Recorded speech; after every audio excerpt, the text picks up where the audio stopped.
Alright, hey guys, it's Ryan from GaleForceNine, and today I'm going to be bringing you a battle report. Let's just dive straight into it. We're playing the mission from the rulebook, each controlling 2 tanks at 50 points each. We've set up a custom map for this battle, with some battlefield and a box terrain, and we'll be fighting over the small village in the centre, surrounded by forests. The road has no effect on the gameplay, and the railway and fields are just framing our battle area at the recommended size of 3 by 3 foot. Let's go over the tanks. Ariana will be controlling the Cromwell and Panzer IV. The Cromwell will take pudding and tea and a large repair kit to help keep it alive a bit longer. The Panzer has a camo net, binos, octane and snapshot, which sets it up to be a stationary sniper which will be extremely dangerous if it manages to get hull down and in cover. I will be running the T-34 and the M4 Sherman. The T-34 has a spool liner, recon and safe stowage, which should make it a little more capable of taking hits. The Sherman has a rammer, gun laying drive, repair and smooth ride, which give it a huge shooting initiative advantage if it moves slowly. And we start off with the deployment phase, rolling 3 dice each for advantage. I win the initial roll off and decide to attack, with Ariana defending and choosing to deploy on the side with the hill, leaving me to attack through the village with the advantage. The Panzer deploys first, starting right behind the hill to take up the hull down position. I decided to respond by taking up positions on the flanks, pushing the Sherman out to the far flank along the railroad to get into the forest, and the T-34 to push to the village. With the recon skill on the T-34, I can make up to 2 movements in the deployment phase, so I aggressively push the T-34 towards the forest. Finally, the Cromwell deploys last towards the railroad side, looking to potentially isolate a vehicle and shut them down early. And we head into the movement phase. The Panzer has the lowest initiative, and Ariana is quick to make a single move onto the back of the hill, putting the Panzer hull down and in cover. The Sherman and T-34 have the same initiative, so I move the Sherman first just behind the woods to avoid shooting for the turn, and I advance the T-34 3 times down behind the woods to try flank the Panzer's position.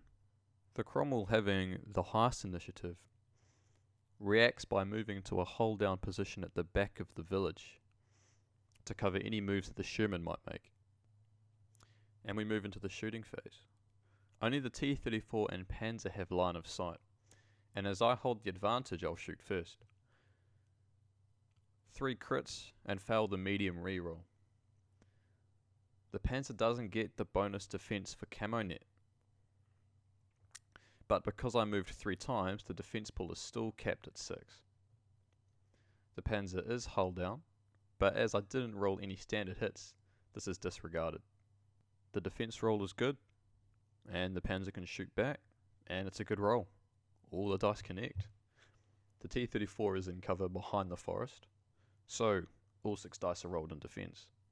With 3 successful rolls, I block the crit and 2 hits, taking a single damage in the trade. And in the command phase we tidy the board, we rolled for advantage, which I managed to keep for the next turn. And we're moving again with turn 2. With the Panzer now set up on the hill, Ariana decides to keep it stationary to make use of the upgrades and lock down the village.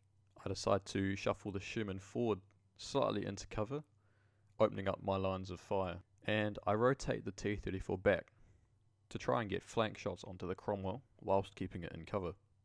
Deliberating the situation, the Cromwell decides to push further into a village to avoid the crossfire that I've set up, and rotates the hull towards the T-34 to avoid any side shots. And we're shooting. The Sherman with its upgrades is going to shoot first, so it will shoot first at the Panzer. However, an extremely poor roll and a failed reroll mean that the Panzer being hull down negates my single hit. The Cromwell fires next, landing 2 hits on the T-34 and failing the reroll.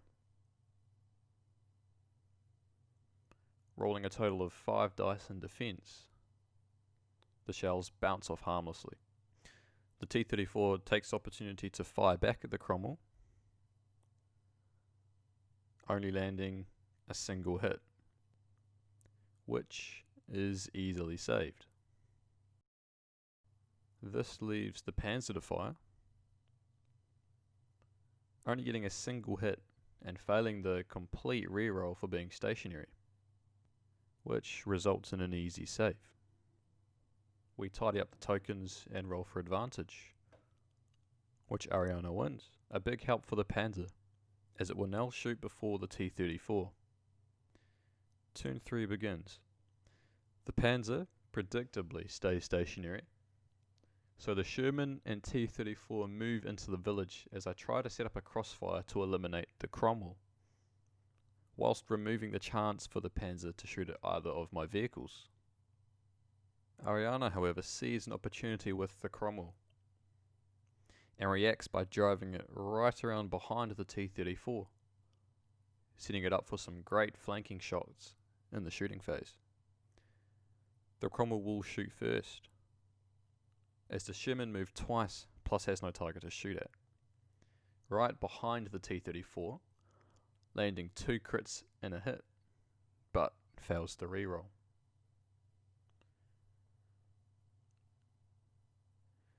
Because both of the vehicles moved 3 times, the T-34 is going to have 7 defensive dice, but it will subtract 2 due to being shot in the side, or in this case the rear, and being shot in close range. The defensive roll is extremely good, saving all of the shots, and the T-34 spins its turret around to shoot back, landing 3 hits, and finally a successful reroll. Maxing out at 6 dice again in defense, the Cromwell manages to save all of the shots as well, resulting in 2 very lucky tanks as we head into the next turn. Tokens are tidied up, and Ariana cleans up the advantage roll, and we head into turn 4. The Panzer again deploys the camouflage net and sits patiently waiting for a target to shoot at. I decide I need to throw some fire at this Panzer to dig it out of its position, so I advance the Sherman forward to get a line of sight, whilst the T-34 races around the village to get behind a fence and to get hulled down from the Cromwell. Ariana reacts by pushing the Cromwell further around the side of the village. The Sherman gets all its bonuses this turn and attacks first, rolling 2 hits, one of which is instantly disregarded for hold down. The Panzer rolls defense with 3 dice, saving the remaining hit. The Cromwell fires at the T-34 next, landing 3 hits. The wall gets destroyed in the process, removing a single hit. And the defensive dice save the remaining. With the advantage, the Panzer can fire next at the Sherman, again only managing a single hit even after re-rolling all dice. However, the Sherman only gets to roll 2 dice in defense, and when both show blank, the single hit is taken by the Sherman. The T-34 fires last, managing 2 hits on the Cromwell, which are easily saved. I win the advantage back, and the board is tidied for turn 5.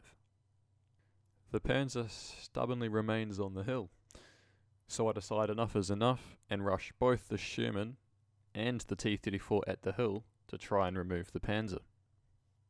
The Cromwell responds by turning around to shoot my vehicles in the rear as they advance. And with that, with a lot of vehicles in close range, the stage is now set, hopefully, for some damaging rolls. The Sherman will fire first, however, only lands a single hit, which is cancelled against the Panzer because it is still hulled down. The Cromwell responds by shooting the rear of the T-34, landing a single critical hit on the reroll.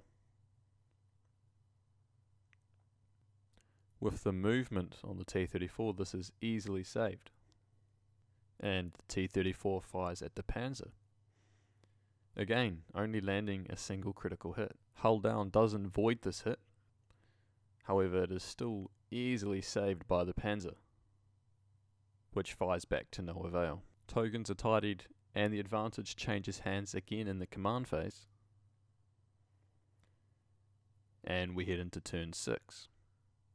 With the Sherman and T-34 quickly approaching on the panzer, Ariana decides that the extra movement initiative will help keep the panzer alive, and burns the octane to get a +3 initiative boost in the movement phase. This leaves the Sherman and T-34 to move, and they both charge up the hill. The T-34 moving slightly further and rotating as I try to keep the front of the hull towards the panzer.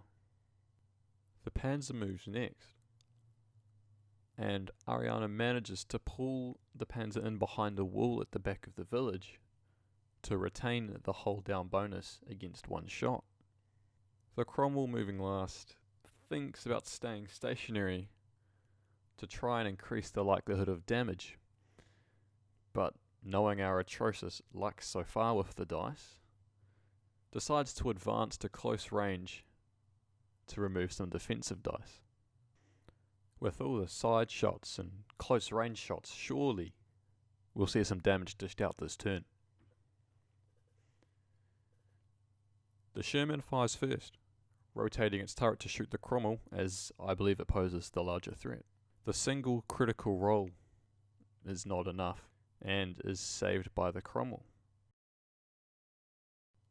which proceeds to fire back, only managing a single hit in return. Only rolling 2 dice in defense, the damage is looking scary, but the Sherman succeeds in blocking the shell. The T-34 fires at the Cromwell next, rolling 2 hits and a critical on the reroll. The defensive dice from the Cromwell are enough to block all the damage. The Panzer gets the last shot off at the Sherman, rolling 2 hits. With only a single hit rolled in defense, another damage goes through to the Sherman. And after all that, only a single point of damage is taken for the entire turn. Tokens are tidied up, and Ariana manages to keep a hold of the advantage, moving into turn 7. Ariana decides the Panzer is safe as is, and keeps it stationary for the bonus defense. The Sherman decides to capitalize on this, and moves right behind, whilst the T-34 takes up the Panzer's old position in an attempt to go hull down against the Cromwell. The Cromwell promptly uses its speed to get to the flank of the T-34. The Cromwell opens fire first, with a devastating roll of 3 hits and a crit against the T-34. The T-34, being the subject of both close range and side shot, only gets 2 dice in defense, so it's not looking good, especially when both the defensive dice roll blank and the T-34 explodes. With the advantage, the Panzer gets the next shot against the Sherman, and the dice luck has certainly changed with another absolutely devastating roll of 2 hits and 2 crits. Ariana uses the binoculars to upgrade a hit to a crit, guaranteeing some significant damage will be done. With only 2 hit points left, I can't afford to take any more damage, and with a single hit rolled in defense, blocking the standard hit, I'll have to take my chances with 3 critical cards, hoping that I get lucky enough to receive 3 dealing no damage. As expected, however, my luck doesn't hold out, with the first critical jamming the turret, dealing 1 damage, and the second critical card being a lucky hit, dealing another 2 damage, promptly destroying the Sherman. The last critical card also does another damage for good measure, so the Sherman's days are well and truly over. And with both of my vehicles destroyed, that means a victory for Ariana. Thank you guys very much for watching. Let us know how your battles are playing out down below. And while you're down there, don't forget to subscribe to stay up to date with all our World of Tanks miniatures game content. I'll see you guys later on the battlefield. Roll out.